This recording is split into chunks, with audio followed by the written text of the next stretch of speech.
Saudara, sidang etik kasus penyalahgunaan wewenang yang melibatkan AKBP Bintoro hari ini berlangsung di Polda Metro Jaya. Selain AKBP Bintoro, ada 4 polisi lain yang juga akan disidangkan. Dan saudara, kita akan dengarkan keterangan terbaru dari Komisioner Kompolnas Khairul Anam. Ya, di level apa angkanya berapa, ke siapa angkanya berapa, itu kalau dari segi yang ngasih ya, dari segi yang menerima di momen apa, angkanya berapa diurai satu-satu.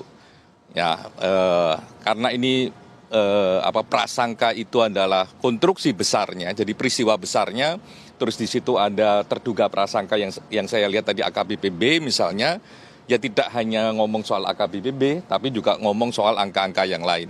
Pak, jadi penegasannya 5 orang ini tuh inisialnya siapa aja, Pak? Agendanya semoga ini bisa tercapai ya. Hari ini AKBP B, AKBP GG, AKP Z, AKPM, Ibda siapa ya? MD, ya, ND. Apakah di dalam persangkaan ada muncul nama-nama baru selain pada para pelanggar ini, Pak? Sebagai satu struktur cerita di luar konteks anggota kepolisian ada non anggota kepolisian dan peranannya sangat dominan gitu ya, sangat dominan dan dia menjadi satu struktur cerita yang sentrum di situ. Lah kalau ditanya lebih dalam lagi karena masuk ya ke WA saya bertanya apakah ini lebih dekat ke pemerasan ataukah ini lebih dekat ke penyuapan. Kalau kita lihat struktur cerita, tapi memang tetap harus diuji, ini lebih dekat dengan penyuapan. Sehingga memang peran non anggota kepolisian sangat signifikan. Dan ini nanti semoga dia datang gitu ya, untuk bisa diperiksa. Tapi yang pasti tadi diumumkan kurang lebih akan dipanggil 21 saksi yang akan diperiksa untuk satu tersangka AKBP B.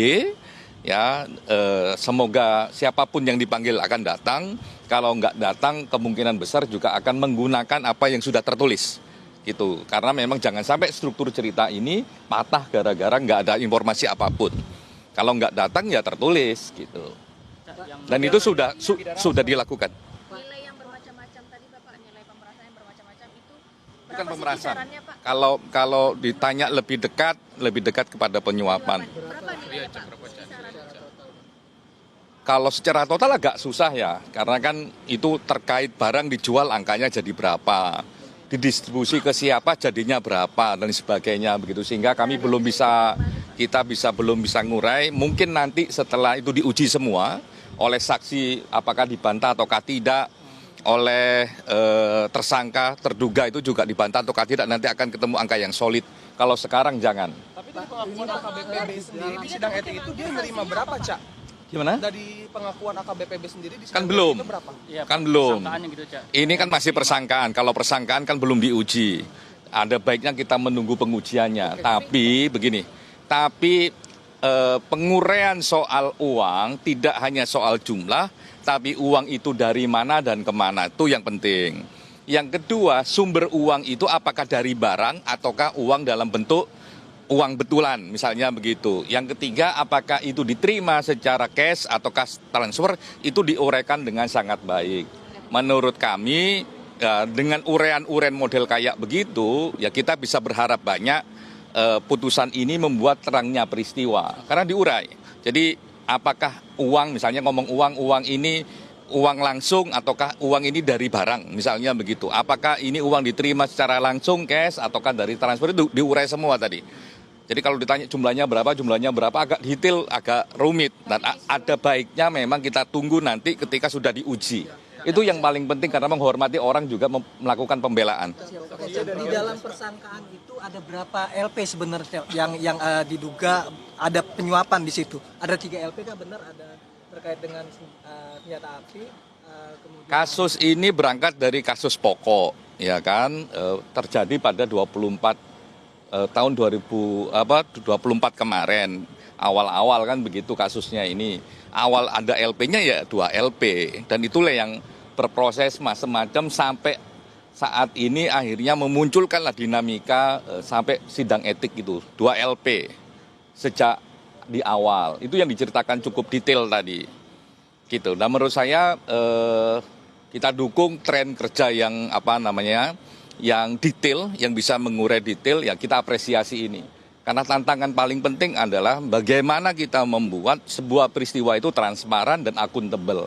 Dan transparansi dan akuntabel itu ya kita bisa cek apakah urean-ureannya itu detail ataukah tidak. Saya kira dengan hampir 2 jam, tadi jam 10 kurang sampai jam 12 kurang itu diurai, dibaca detail. Ya, kalau dari segi orang, siapa ketemu siapa menerima apa. Dari segi barang kemana, ya jadi apa. Dari segi uang dari mana, kemana, bentuknya uang ataukah barang dulu, terus diterimanya transfer ataukah cash. Tempat pertemuannya di mana, struktur ceritanya di mana lah. Menurut saya dengan cukup detail kayak begitu, ya kami berharap besar, kita semua bisa berharap besar, dan ini kami apresiasi kerja-kerja dari Propam ya. Terkait ini yang non anggota dan siapa aja, Pak? Terkait dengan 21 saksi itu siapa aja, Pak? Nanti kita lihat semua yang masuk dalam struktur cerita ini ya akan dihadirkan oleh, kalau di sana itu kan ada pendamping, terus ada semacam penuntut lah, ini akan dihadirkan oleh penuntutnya. Lah oleh pendampingnya, oleh AKBP-B, ya kita tidak tahu berapa orang. Tapi yang pasti oleh penuntutnya itu dia tadi dideklar bahwa akan 21 orang akan dihadirkan. Gitu. Dan sudah dilayangkan prosedurnya. Ya, Cak, yang non anggota yang terlibat itu kan katanya kan dominan sebagai struktur cerita dalam sebuah kasus suap ini ya. Cak. Nah itu non anggota itu bisa dibilang itu dia perantara nggak sih antara anggota dan... Statusnya yang non anggota ini adalah status profesi. Dan kami menyayangkan profesi ini. Dia bukan orang tanpa status profesi. Gitu. Ini mantan pengacara ya? Inisialnya ETH. Mantan pengacara yang saat ini sedang dilaporkan juga di Polda Metro. Teman-teman lebih tahu dari saya. Kan ada pihak lain kemudian. Saudara, barusan kita mendengarkan pernyataan keterangan pers yang disampaikan oleh Komisioner Kompolnas Khoirul Anam, di mana menyatakan bahwa hari ini ada sidang etik terkait dengan kasus penyalahgunaan wewenang yang melibatkan AKBP Bintoro, di mana selain AKBP Bintoro yang dihadirkan dalam sidang, ada 4 polisi lain yang juga menjalani sidang etik hari ini. Dan ya tadi sudah disampaikan oleh Khoirul Anam bahwa nantinya akan ada 21 saksi yang akan dihadirkan atau yang akan diperiksa dalam sidang terkait dengan kasus ini.